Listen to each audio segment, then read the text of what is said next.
Jack. ആരാ ഇവൻ? ഓ, Jackson from duet song.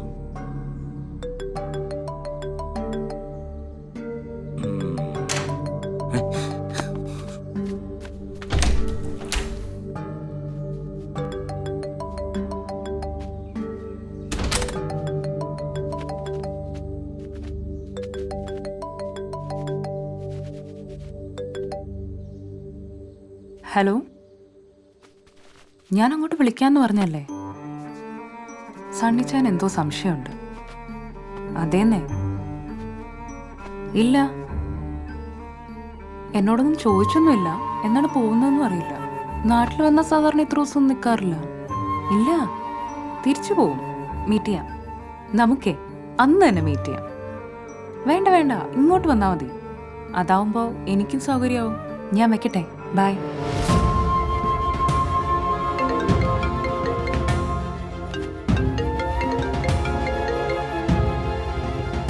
ആ, പറഞ്ഞു വച്ചു.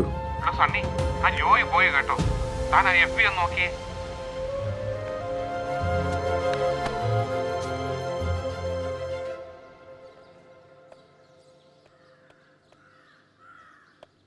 ഞാൻ ജോയ്, കളരിക്കൽ ജോയ്. ഈ വീഡിയോ നിങ്ങളുടെ കൈകളിലെത്തുമ്പോഴേക്കും ചതിയും വഞ്ചനയും നിറഞ്ഞ ഈ ലോകത്ത് ഞാൻ ഉണ്ടാവില്ല. അതിന്റെ കാരണം നിങ്ങൾ അറിയണം.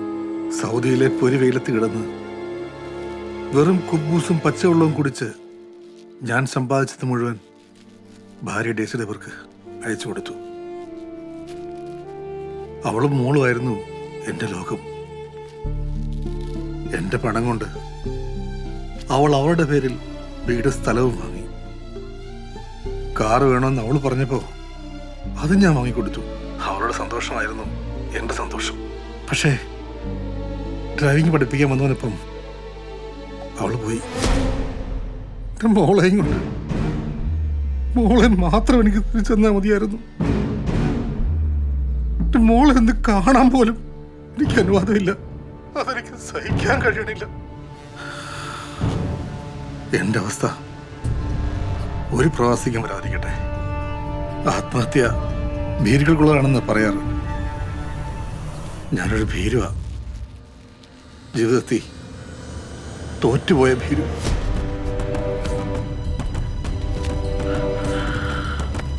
Good bye.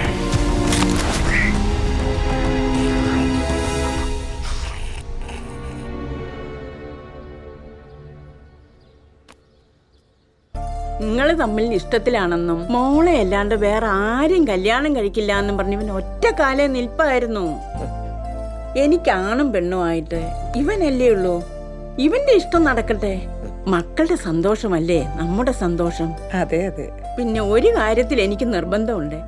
ഇവൻ ഒരു സർക്കാർ ഉദ്യോഗസ്ഥനായതുകൊണ്ട് നല്ല സ്ത്രീധനം തരാമെന്നും പറഞ്ഞ് ധാരാളം ആലോചനകൾ വരുന്നുണ്ട്. ബന്ധുക്കളുടെയും നാട്ടുകാരുടെയും മുമ്പിൽ എനിക്കും എന്റെ മോനും ചെറുതാകാൻ പറ്റുമോ? അതുകൊണ്ട് 101 പവൻ സ്വർണം മോൾക്കിടണം. അത് നിർബന്ധം.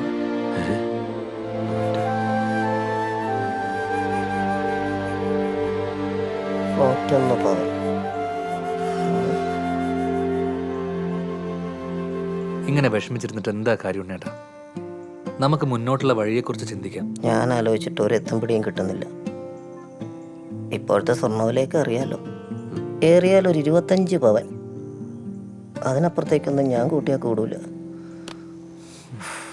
പക്ഷേ സൂരജിന്റെ അമ്മ ഇങ്ങനെ ഇടഞ്ഞു നിന്നാൽ നമുക്ക് മയക്കോടി വെച്ചങ്ങ് തളയ്ക്കാന്നേ അല്ലേ? ചേട്ടാ, എനിക്കൊരു തരി പൊന്നു വേണ്ട. അതൊന്നും ആഗ്രഹിച്ചിട്ടല്ല ഞാൻ അവളെ സ്നേഹിച്ചതും കല്യാണം കഴിക്കാൻ തീരുമാനിച്ചതും. അതെനിക്കറിയാം സൂരജ്. എന്നാലും തുടക്കത്തിൽ തന്നെ ഒരു കല്ലേടി ഉണ്ടായ പിന്നീടുള്ള ജീവിതത്തെ അത് ബാധിക്കും. എന്റെ അക്കൗണ്ടിൽ കുറച്ച് പൈസ കിടപ്പുണ്ടായിരുന്നു. എത്രയാടാ? ആ, എനിക്കറിയില്ല. അതിനാന്നറിയാം, നമ്മളെ ഓരോ പരിപാടി കഴിയുമ്പം അതിൻ്റെ ഒരു വിഹിതം പിന്നെ എൻ്റെ അക്കൗണ്ടിലേക്ക് പിന്നെ തന്നെ ഇട്ട് തരും. എൻ്റെ കയ്യിൽ കിട്ടിക്കഴിഞ്ഞാൽ കണ്ടുപിടിച്ച് കളയത്തുള്ളൂ. ഈ കുടുംബവും കുട്ടികളും ഇല്ലാത്ത എനിക്കെന്തിനാ ഈ പണവും അതൊക്കെ. ആ പൈസ ഈ മോക്ക് കൊടുത്തല്ലേ.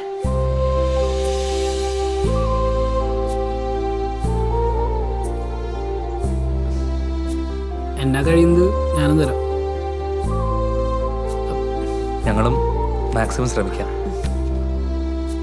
എല്ലാം എൻ്റെ അമ്മാവൻ ചെയ്തു വെച്ച പണിയാ. എൻ്റെ അമ്മാവൻ ഒരു ആലോചന കൊണ്ടുവന്നിരുന്നു. 100 പവനും ഒരു കാറുമായിരുന്നു ഓഫർ. അതാ എൻ്റെ അമ്മ ഇങ്ങനെ. ഓ ഭാഗ്യം, കാറി വെച്ചില്ലല്ലോ. പുതിയ സി എ സൂരജിന്റെ അമ്മാവനാ. ആര്? ഗോപാലകൃഷ്ണൻ സാറോ?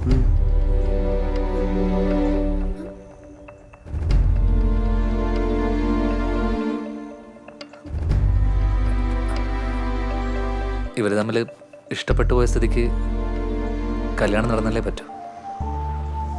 സ്വർണ്ണമൊക്കെ നമുക്ക് സംഘടിപ്പിക്കാം. നിങ്ങൾ ധൈര്യമായിട്ടിരിക്കുക. എന്നാ പിന്നെ ഞങ്ങൾ ഇറങ്ങട്ടെ. ശരി എന്നാ. ഓക്കെ മോളെ.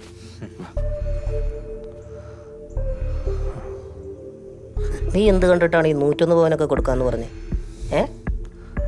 സൂരജ് സീഡ് അനന്തരവനല്ലേ? അതിന് അപ്പം നമ്മൾ 101 അല്ല 102 പവൻ കൊടുക്കും. മനസ്സിലായില്ല?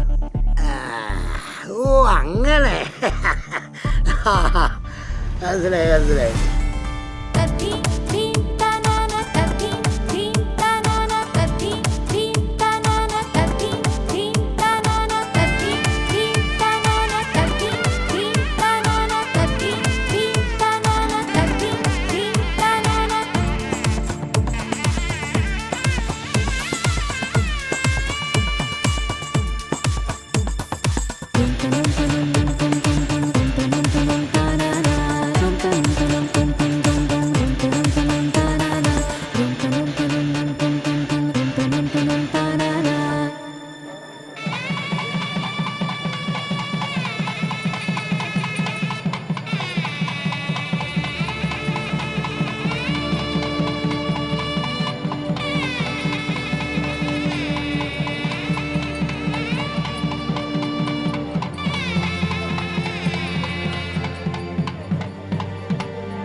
ചേച്ചി, ചേച്ചിയുടെ വാശി നടന്നല്ലോ.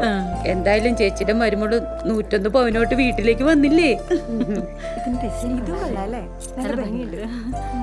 ഇത് എത്ര പവനുണ്ടോന്നല്ലേ? ഇത് 2-3 പവൻ കാണും. സൂരജ് മോർണിംഗ് വന്നേ. എന്താമ്മേ? വാ. എന്താമ്മേ? ആൾക്കാരെല്ലാം പോയതിനു ശേഷം താലിമാല ഒഴിച്ച് ബാക്കി സ്വർണം എന്നെ ഏൽപ്പിക്കണം.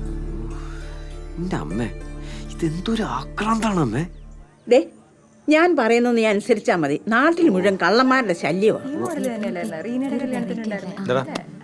എന്താണ് അമ്മയും മോനും കൂടെ ഒരു വെറുതെ. പിന്നെ ഞങ്ങൾ ഇറങ്ങിക്കോട്ടെ. ഇപ്പോഴോ? അയ്യോ ചേച്ചി, ഉച്ചവരെ ലീവ് ഉള്ളൂ, അതുകൊണ്ടല്ലേ. 2 ദിവസം കഴിഞ്ഞ് ഞങ്ങൾ ഇങ്ങോട്ട് ഇറങ്ങാം. വരടാ. ശരി അപ്പൊ ഓൾ ദ ബെസ്റ്റ്. കൊച്ചിനോട് വാ. ശരി അമ്മ. പോട്ടെടാ. ശരി. ഞാൻ പറഞ്ഞൊന്നും നീ മറക്കണ്ട. താലിമാല ഒഴിച്ച്